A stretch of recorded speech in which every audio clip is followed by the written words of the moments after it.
Hello दोस्तों, हमारे online platform काव्य लर्नर्स पर आप सभी का स्वागत है।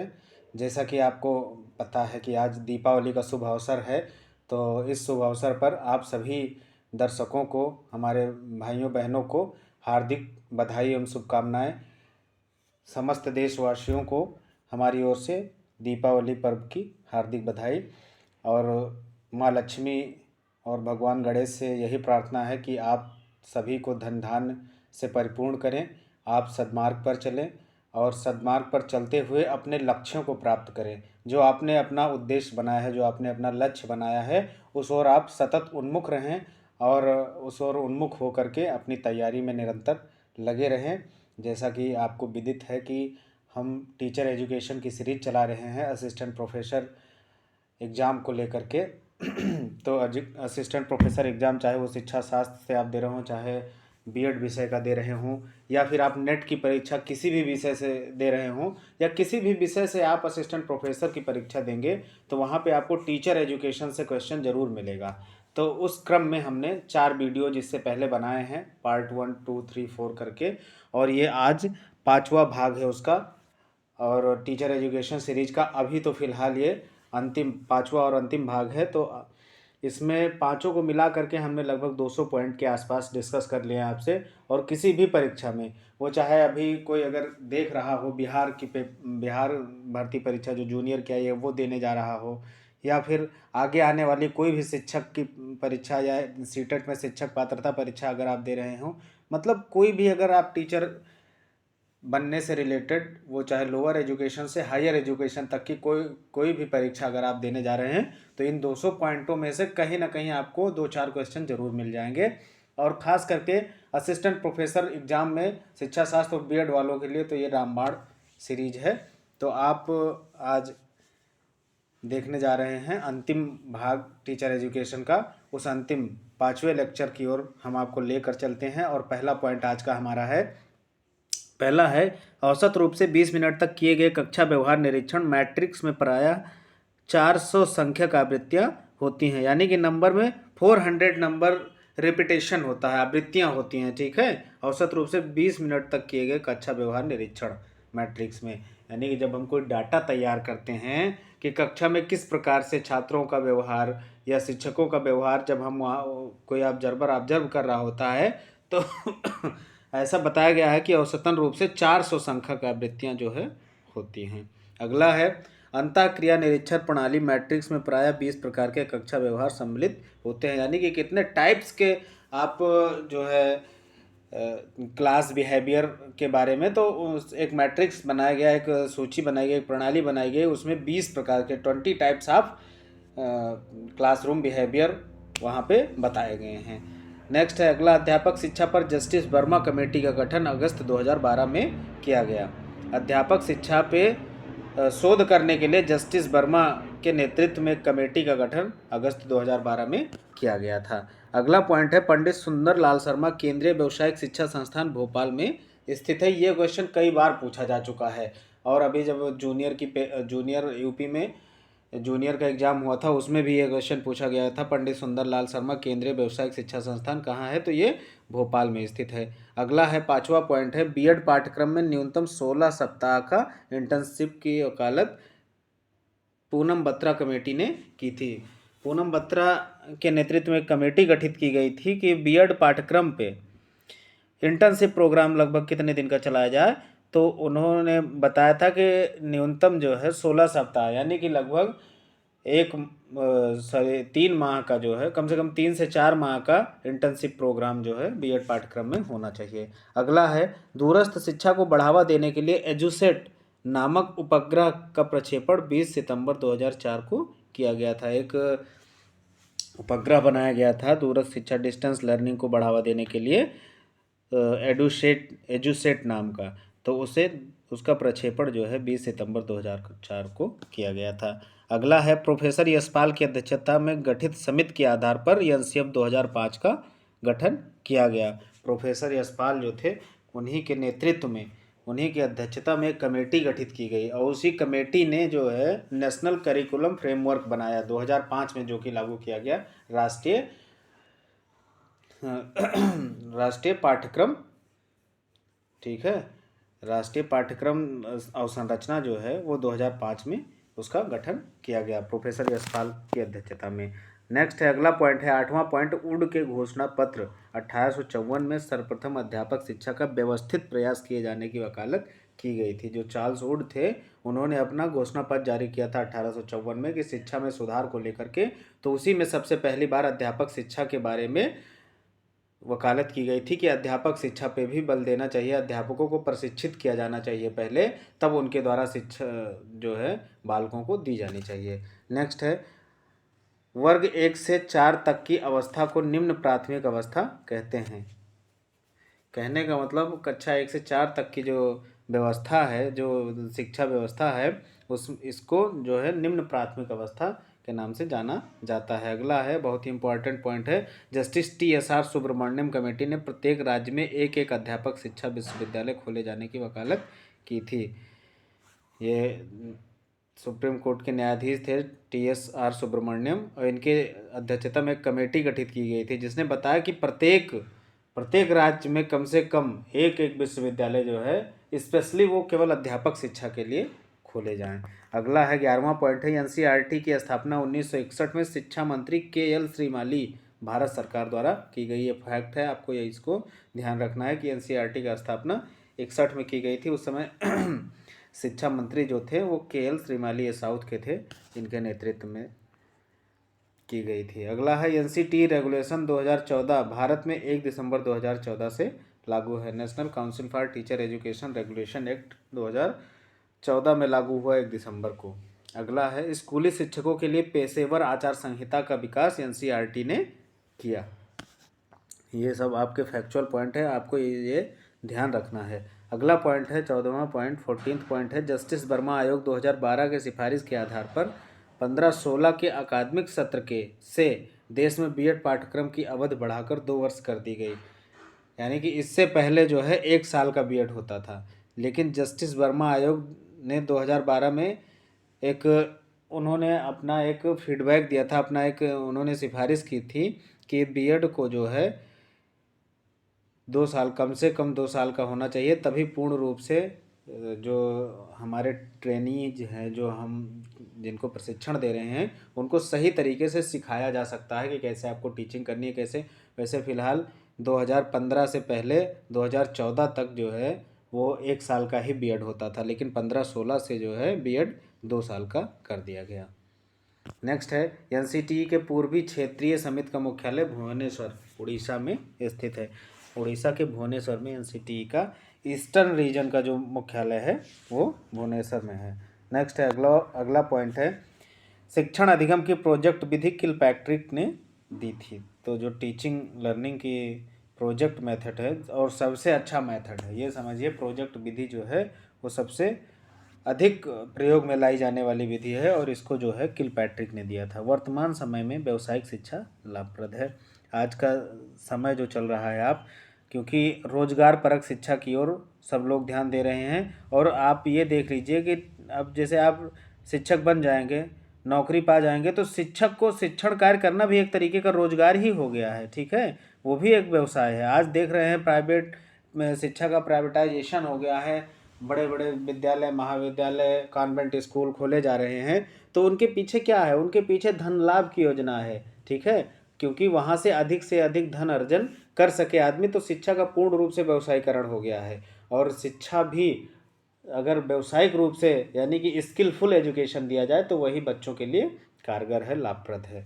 नेक्स्ट है, अगला 18वां पॉइंट है, प्रेरणा छात्र में रुचि उत्पन्न करने की कला है। ऐसा किसने कहा? ऐसा थॉमसन ने कहा कि जो हम मोटिवेशन है, जो प्रेरणा है, वो छात्र में रुचि उत्पन्न करने की कला है। जैसे आप किसी चीज़ के लिए बच्चे को मोटिवेट कर रहे हैं, पढ़ाई के लिए मोटिवेट कर रहे हैं, तो अगर वो मोटिवेट हो गया छात्र, तो उसका क्या होगा, इंटरेस्ट बढ़ जाएगा पढ़ाई में, इंटरेस्ट। अब मोटिवेट हम कैसे करते हैं, किसी का एग्जाम्पल देंगे कि फला इस तरीके से पढ़ते थे तो वो जो है IAS बन गए, वो डॉक्टर बन गए, ऐसा कर लिए, उनका टाइम टेबल लिया था। तो ये जो हम प्रेरित कर रहे हैं छात्र को, ये सब देख करके क्या होगा, जब वो सुनेगा इन बातों को और आत्मसात करेगा तो उसमें इंटरेस्ट पैदा होगा, ठीक है, रुचि उत्पन्न होगा। तो यही रुचि उत्पन्न करने की कला है, ये सब थॉमसन ने कहा था। अगला है, अगला पॉइंट है 19वां पॉइंट, 100 सीटों के बीएड कॉलेज के पुस्तकालय में पुस्तकों की संख्या 3050 होनी चाहिए और 200 पुस्तकें प्रतिवर्ष उसमें वृद्धि होनी चाहिए। यानी कि अगर आपके विद्यालय में बीएड की, आपका जो कॉलेज है महाविद्यालय, उसमें अगर बीएड की 100 सीटें हैं तो आपकी लाइब्रेरी में किताबों की संख्या 3050 होनी चाहिए, जो कि हर वर्ष, यानी कि स्टार्टिंग में जब आप कॉलेज खोलें तो 3050 पुस्तकों के साथ खोलेंगे और प्रत्येक वर्ष 200 पुस्तकें उसमें आप वृद्धि करते रहेंगे। नेक्स्ट है उत्तम शिक्षण छात्रों को अपने से सीखने के लिए प्रेरित करता है। यहाँ स्वाध्याय प्रेरणा शिक्षण सिद्धांत का अनुसरण किया जाता है। जो यानी कि उत्तम शिक्षण है, कहने का मतलब सही तरीके से दिया जाने वाला दी जाने वाली जो शिक्षा है, किया जाने वाला शिक्षण कार्य है, वो अपने से सीखने के लिए प्रेरित करता है। यानी कि आप ऐसा नहीं कि हमेशा उसको प्रेरित करते रहें, बच्चे को मारते पीटते रहें, दंड व्यवस्था तो खैर है ही नहीं, आप फोर्स करें तब बच्चा सीखे, बल्कि आप अगर सही तरीके से शिक्षण कार्य कर रहे हैं और इंटरेस्ट पैदा कर दे रहे हैं बच्चों में, तो बच्चा क्या होगा, बच्चा खुद से सीखने की कोशिश करेगा। कहने का मतलब हर चीज़ को जानने के लिए वो खुद ही उत्सुक रहेगा। तो ये होना चाहिए, ये आपके शिक्षण की वजह से उसमें ऐसी प्रेरणा विकसित होनी चाहिए। और यहाँ पे जो है ये स्वाध्याय प्रेरणा शिक्षण सिद्धांत का अनुसरण किया जाता है। नेक्स्ट है, अगला पॉइंट है, पहले उदाहरण देकर फिर संकल्पना को स्पष्ट करने की क्रिया में आगमन शिक्षण उपागम का प्रयोग किया जाता है। जैसे आपको पहले अगर इसको याद करना है कि आगमन क्या होता है, निगमन। आगमन में क्या होता है कि पहले हम उदाहरण देते हैं, किसी चीज़ का उदाहरण दे करके उसके सिद्धांतों के बारे में बताते हैं कि ये इसके लॉज हैं, ठीक है। तो जब एग्जाम्पल बच्चा समझ लेता है तो नियम उसको कंठस्थ हो जाते हैं। जबकि निगमन की प्रक्रिया में पहले हम नियम बताते हैं और फिर उससे रिलेटेड उदाहरण देते हैं, ठीक है।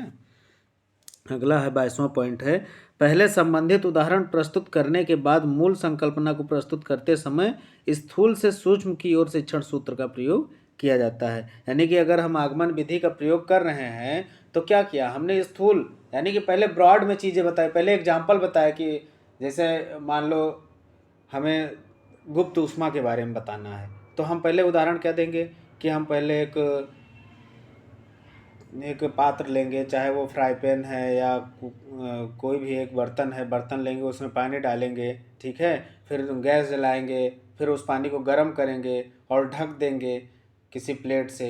जब पानी उबलने लगेगा तो हम प्लेट हटाएंगे और देखेंगे भाप ऊपर निकल रही है। और उससे क्या होगा, अगर हमारा हाथ, क्योंकि वो भाप गर्म होती है और जैसे हम प्लेट हटाते हैं तो वहाँ पे उस भाप के पास में अगर हम उंगली भी करते हैं तो वो जलने लगती है। तो वही क्या है, वो एक तरीके की लेटेंट हीट है, गुप्त उष्मा है। तो ये पहले हमने एक स्थूल एक उदाहरण बनाया, एक बड़ा सा उसको कहानी बताई, चीज़ें बताई, उसके बाद सूक्ष्म रूप से हमने उसका नियम बता दिया कि इस तरीके की जो ये भाप है ये क्या है, ये गुप्त उष्मा है, ठीक है। तो ये होता है कि अगर आप आगमन विधि से उदाहरण प्रस्तुत करके पहले फिर नियम बता रहे हैं तो ये स्थूल से सूक्ष्म की ओर शिक्षण सूत्र का प्रयोग यहाँ पे हो रहा है। अगला है, वार्तालाप विधि में शाब्दिक माध्यम के प्रयोग को अधिक महत्व दिया जाता है। भाई जाहिर सी बात है, अगर आप किसी से बातचीत कर रहे हैं, वार्तालाप कर रहे हैं, तो क्या होगा, यहाँ पे शाब्दिक माध्यम ही तो, ना रिटर्न में लिख रहे हैं, ना हम वीडियो दिखा रहे हैं, हम तो किसी से तर्क वितर्क या वार्तालाप कर रहे हैं, बातचीत हो रही है, तो शाब्दिक माध्यम अत्यधिक प्रयोग ही होगा। नेक्स्ट है, खेल विधि में रुचि और क्रिया को अधिक महत्व दिया जाता है। अगर हम प्ले वे मेथड में हैं तो यहाँ पे इंटरेस्ट होगा तभी बच्चा खेलेगा, और इंटरेस्ट के साथ साथ उसको फिजिकल एक्टिविटी भी करना है। रुचि और क्रिया को सबसे ज़्यादा महत्व दिया जाता है। नेक्स्ट है, अगला पॉइंट है, विनेटका प्रणाली के प्रतिपादक डॉक्टर कार्लटन वासबर्न हैं। तो ये सब फैक्चुअल पॉइंट है, आपको इसको ध्यान रखना है। अगला है, परिचर्चा व्यूह रचना के लिए प्रजातांत्रिक वातावरण को अधिक महत्व दिया जाता है। कहने का मतलब, अगर आप किसी मुद्दे पर परिचर्चा करना चाहते हैं, लोगों का व्यू जानना चाहते हैं, तो यहाँ पे इन्वायरमेंट कैसा होना चाहिए, प्रजातांत्रिक, यानी कि सबकी बात सुना जाए, सबकी बातों को सुना जाए और उसके बाद फैसले लिए जाए। तो ये परिचर्चा का, ये व्यूह रचना के लिए प्रजातांत्रिक वातावरण को महत्व अधिक दिया जाता है। अगला है, संकल्पना संप्राप्ति शिक्षण प्रतिमान सूचना संसाधन स्रोत समूह का सदस्य है।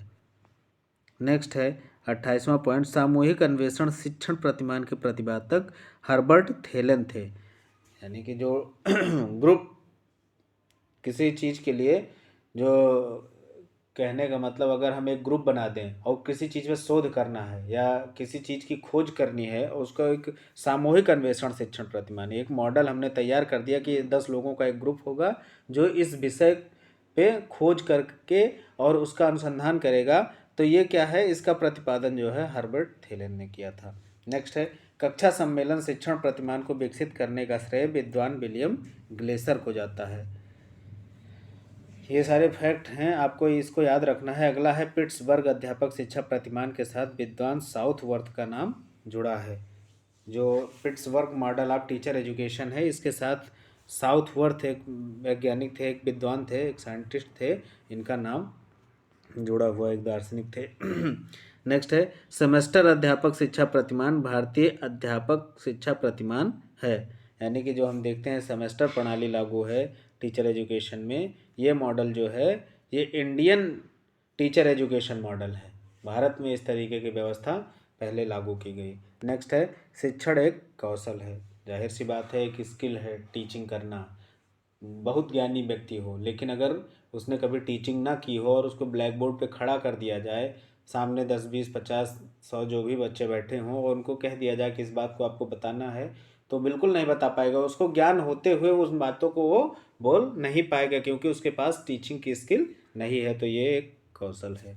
नेक्स्ट है, शिक्षक की योग्यता एवं आचरण का सबसे अच्छा मूल्यांकन उनके शिष्य करते हैं। जाहिर सी बात है, अगर तभी आप कहीं जाते हैं, अभी रिसेंटली केबीएस का इंटरव्यू चल रहा था पीआरटी का, तो यहाँ पे क्या है, वहाँ पे केवल आपका इंटरव्यू ही नहीं लिया जाता, वहाँ पे आपको डेमो भी देना पड़ता है। और डेमो में वहाँ पे चीज़ें स्पष्ट हो जाती हैं कि आप भाई चलिए ठीक है, हम मान लेते हैं कि कोई कह रहा है कि आपका कोई जानने वाला पैनल में बैठा है, ठीक है, आपका इंटरव्यू जो उसने बता दिया कि यही प्रश्न पूछे जाएंगे, पूछ लिया गया, लेकिन डेमो में आप क्या करेंगे?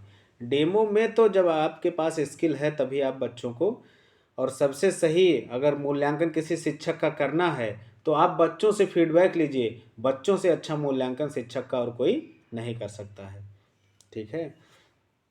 नेक्स्ट है, पाठ्यक्रम निर्माण में शिक्षा के उद्देश्यों एवं छात्रों की आवश्यकताओं, रुचियों एवं योग्यताओं को मुख्य रूप से ध्यान में रखना चाहिए। जब भी आप, चाहे वो किसी स्कूल में हो, कॉलेज में हो, या कहीं अगर आपको ये सिलेबस बनाने की कमेटी में भी हैं आप, और अगर आपके ऊपर दायित्व है इसका, तो आपको यहाँ पे ये देखना चाहिए, या जिस भी संस्था को या जिस भी समूह को ये कार्यभार मिला है पाठ्यक्रम बनाने का, उनको छात्रों की आवश्यकताओं की क्या नीड है, आज के समय के अनुसार ये चीज़ें भी बदल जाती हैं, तो आज के स्टूडेंट्स की क्या नीड है, ठीक है, कहाँ पे उनका इंटरेस्ट ज़्यादा है, एक सर्वे करवाना चाहिए।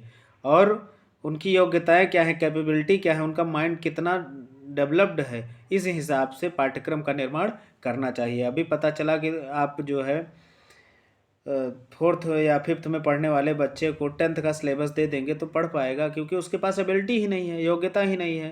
ठीक है। और जब योग्यता नहीं है, कैपेबिलिटी नहीं है, तो वो इंटरेस्ट भी पैदा नहीं होगा, और इंटरेस्ट भी पैदा नहीं होगा, और उस क्योंकि 4th क्लास में है तो वहाँ पर 10th का होने का कोई उसको नीड भी नहीं है। तो ये चीज़ें आपको ध्यान में रखनी चाहिए।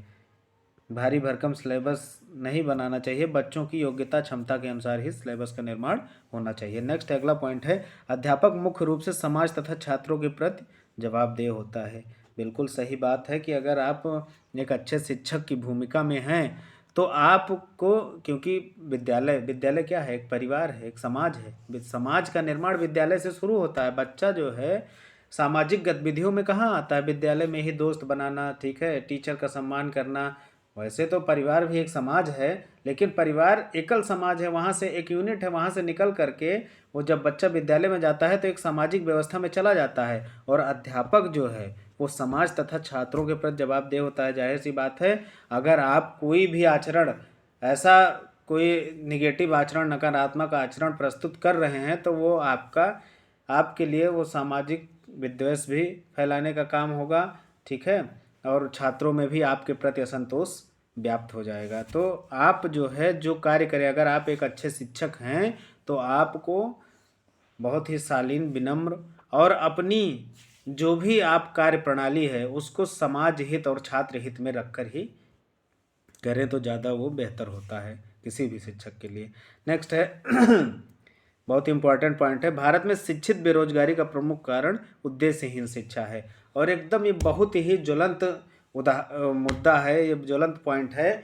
आज क्या है, क्या हमारे देश में बेरोजगारी का स्तर देखिए आप, इतने बेरोजगार हैं और पढ़े लिखे बेरोजगार, ग्रेजुएशन, पोस्ट ग्रेजुएशन, पीएचडी, बहुत सारे लोग बीटेक करके टेक्निकल एजुकेशन के इतने सारे लोग सड़कों पर टहल रहे हैं, कहीं रोजगार नहीं है। ठीक है, क्यों? क्योंकि हमारा कोई उद्देश्य ही नहीं था। जैसे कि हमने बीटेक, एक उदाहरण हम दे रहे हैं किसी शिक्षा व्यवस्था का या किसी उसका, मैं वो नहीं कर रहा हूँ। यहाँ पे एक अगर उदाहरण ले लिया जाए कि जैसे मान लो लोग बीटेक कर लिए, तो पहले सरकारों को चाहिए कि वो उसके लिए पहले व्यवस्था करें, कंपनियां लगाएं। आप कंपनी में पता लगा 15,000 वर्कर की आवश्यकता है और आपने एक साल में 15 लाख बीटेक पैदा कर दिए। अब वो लोग कहाँ जाएंगे? क्योंकि उन्होंने जो शिक्षा ग्रहण की वो किसी, चाहे वो मैकेनिकल इंजीनियर है या सॉफ्टवेयर इंजीनियर है, कोई सा भी इंजीनियर है, या ऐसे तमाम, जैसे कि अब मान लो शिक्षण कार्य ही है। आज देखिए 20 लाख, 25 लाख, 30 लाख लोग बीएड करके बैठे हैं, कहीं कोई वैकेंसी नहीं है।